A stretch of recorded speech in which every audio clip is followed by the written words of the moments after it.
Ninguém aqui quer pedir favor, nem a prefeito e nem a vereador. Ninguém aqui faça favor de passar bem longe, senhor, dessa trincheira que separa a liberdade que nos move da submissão que vos cala. Ninguém aqui vota, ninguém aqui tem patrão, ninguém aqui paga imposto, prezo pela autonomia e pela autogestão. Tu já ouviu falar que a vida do lado de cá não é mercadoria?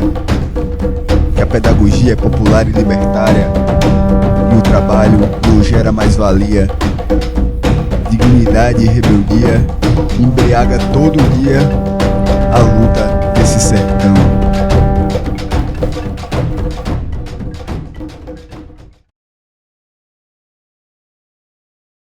Nunca se sabe onde começa ou onde termina uma história, mas nossas memórias estão para ser contadas, em volta de fogueiras, nas telas de cinema, nas barricadas.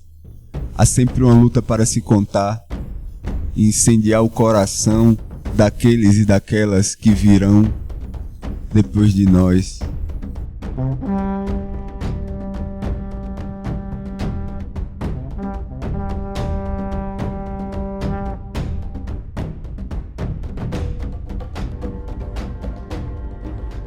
O coronelismo foi um sistema político que vigorou na nossa região por longas décadas. Teve seu auge no início do século XX, né? E foi um sistema marcado pelo mandonismo, pela força da liderança do coronel.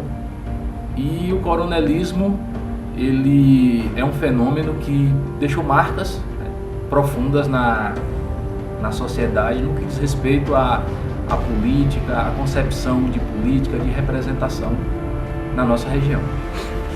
O que eu vejo é que o coronelismo ele nunca se extinguiu. Inicia-se nesse período que nós tratamos, mas o coronelismo ele vai se desdobrando, ele vai ganhando novas feições e nova roupagem. Então, as suas principais características, como o clientelismo, o mandonismo, eles permanecem na nossa política atual. Principalmente, isso fica mais visível no período eleitoral, ou seja, você não tem mais uma figura única que representa o coronel, mas diversas figuras que de uma certa forma reproduzem as práticas coronelistas na política. Então, para os neocoronéis é interessante ter pobreza, é interessante ter miséria, porque eles vão agir aí, nessa carência da população, ou seja, a escassez, a ausência, a debilidade, tudo isso é interessante para que o sistema se mantenha, ganhe força e se reproduza. Sobre isso a gente poderia dizer o seguinte, a carência econômica da população gera condições ideais para que o coronelismo se mantenha, as práticas coronelistas se mantenham. Então uma família que depende, por exemplo, de um emprego da prefeitura ou de algum político que tem relação com alguma esfera do Estado, vai criar uma situação de dominação e de obediência. Ou seja, aquela família que necessita dessa ajuda, uma família que necessita desse emprego, ela vai servir como uma massa de manobra para essas pessoas administrarem essa miséria. Somente uma postura crítica do cidadão, se organizando em associações, sindicatos ou qualquer outra forma de organização política, social, é que pode realmente romper com esse sistema. O primeiro sinal de ruptura com a velha forma de se fazer política foi com a criação da Associação Estudantil de Ceabra, entidade que organizou a luta da juventude. A principal luta da CESGO foi a abertura da Casa de Estudante. Aí, nisso assim, só relembrando que a associação foi em 2009. E aí quando foi em 2010, a gente conseguiu uma audiência com o prefeito, que na época era Rochinha, já era Rochinha. E aí ele prometeu a abertura da casa para 2011, porque no momento disse que não estava incluso no orçamento e tal, e que em janeiro de 2011 ia abrir a casa. E aí quando foi em 2011 não tinha nenhuma conversa sobre o andamento dessa casa. A gente tentou vários diálogos para saber como é que estava a situação, mas até então a gente não conseguiu nem conversar com o prefeito e nem o pessoal da administração. Então a gente, por não ter cumprido essa promessa, né, que ele tinha feito, a gente se organizou e fez um ato, um grande ato, que foi chamado Luta Estudantil. E aí a gente se organizou em dois dias. À noite a gente se concentrou na Praça do Tomate e teve muitas pessoas, foram muitos estudantes, pais, professores. E aí, quando foi em 2012, por coincidência, era período de eleição para prefeito, a casa foi aberta. Foi uma luta, foi uma conquista foi uma luta de anos, que depois a gente conseguiu essa abertura da casa. Mas que valeu muito a pena, assim, as pessoas que participaram, eu acho que tem todo o reconhecimento disso, porque a gente percebeu que essa luta toda foi por conta que a gente se mobilizou. Se hoje a casa existe, foi porque a gente foram nas ruas, mostrando nossas caras. A CESBA, ela conseguiu realizar, tipo, um marco do potencial que tem o movimento estudantil. Porque até então, assim, eu mesmo não tinha visto tantos estudantes por uma única causa, assim, que após isso a gente percebe que tem vários outros movimentos aqui na cidade, muitos estudantes vão à rua sem medo mesmo, vão fechar BR, vão fazer passeatas, e isso eu percebi depois que aconteceu o luto estudantil que a CESBA realizou. O que começou com a CESBA se espalhou e ganhou novas formas. O movimento estudantil do IFBA continuou o espírito de luta, organizando manifestações pelo direito à educação pública de qualidade.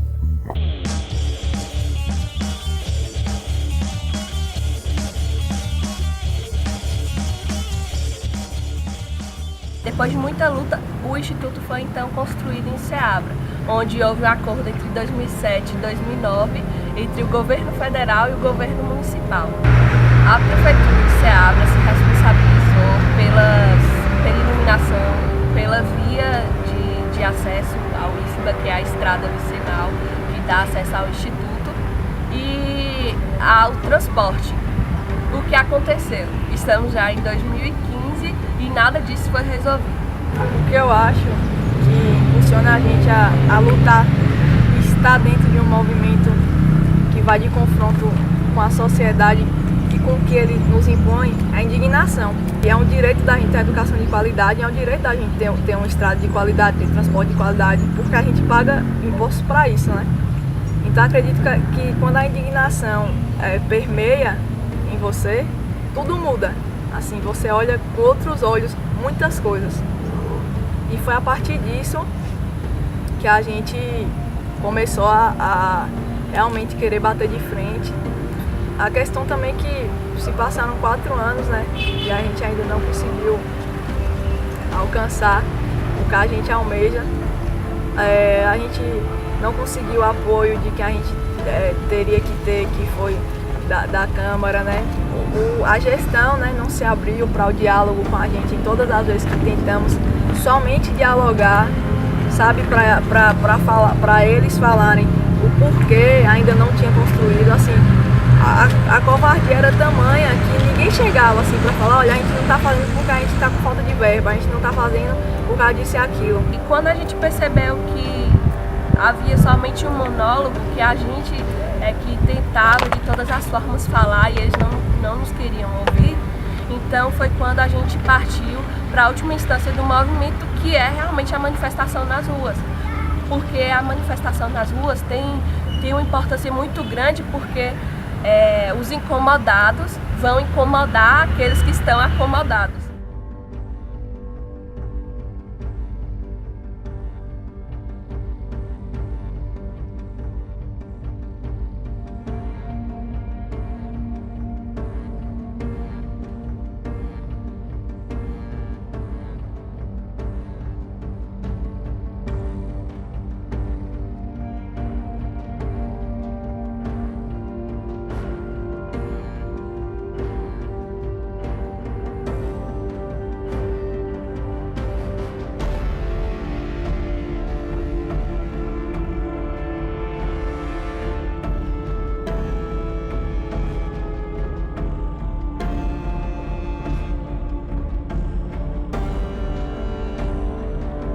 Apesar de toda a luta, a pavimentação da estrada que dá acesso ao IFBA ainda não foi concluída, o que impossibilita a vinda de novos cursos para Ceabra.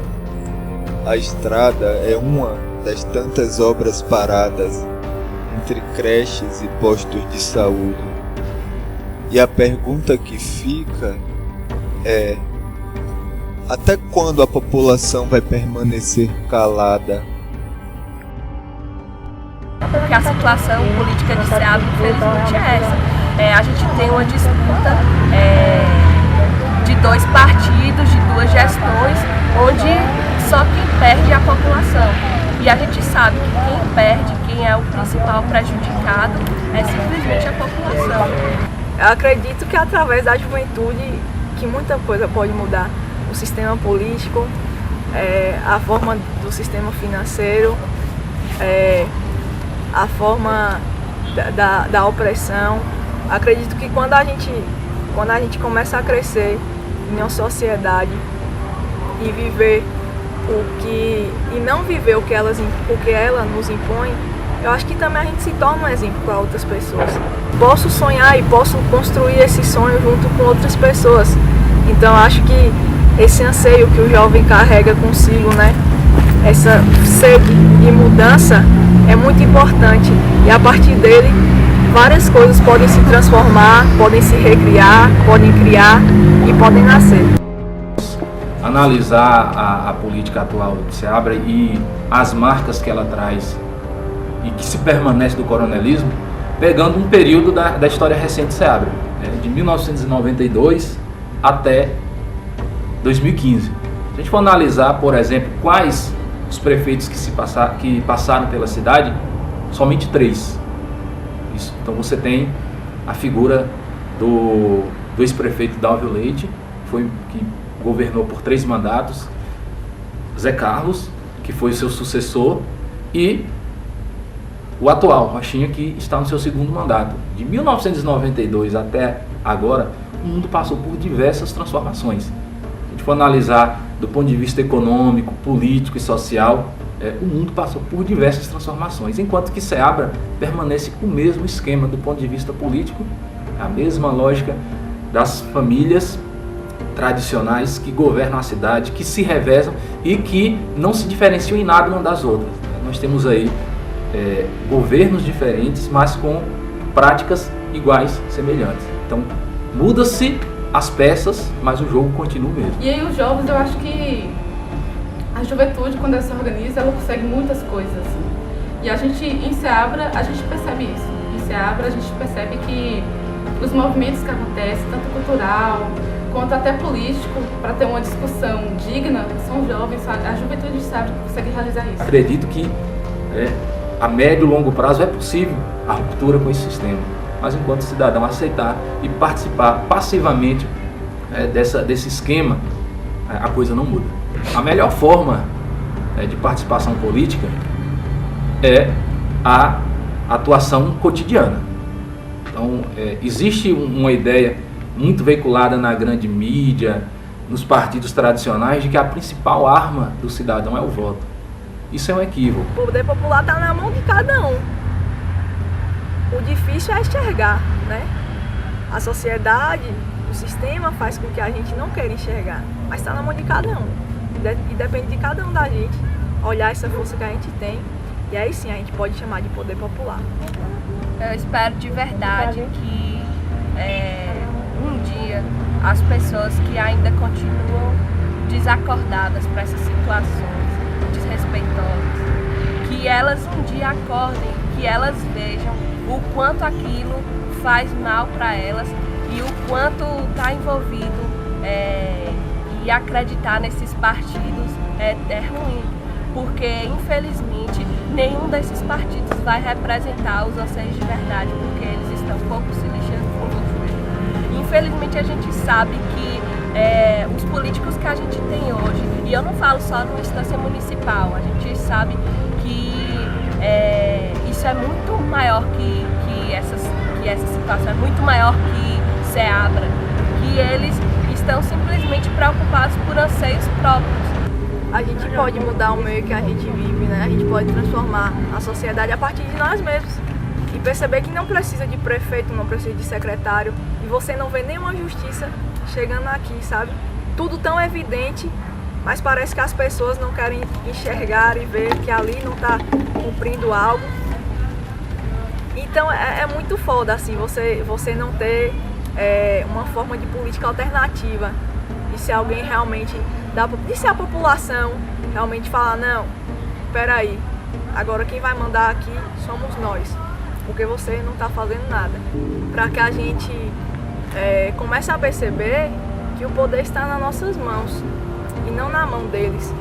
Né? Eu acho que é mais ou menos isso.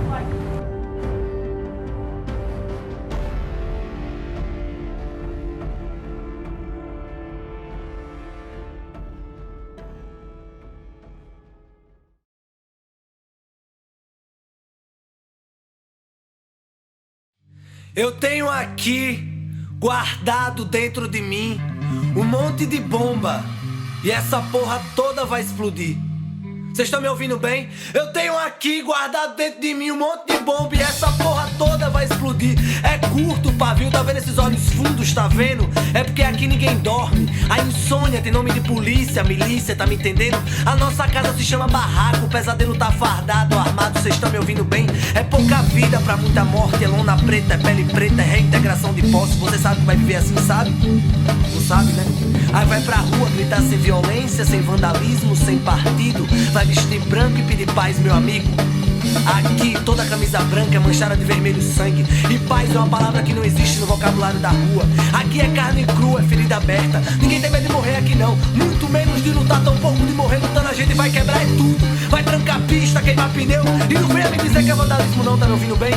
Vandalismo é o que fazem com nossas vidas. Vandalismo é o que fazem com nossas vidas. Pacífico, pacífico só oceano. O nome disso aqui é revolta. Revolta. Aqui todo mundo tem um monte de bomba guardada dentro de si. E quando essa porra toda explodir, aí eu quero ver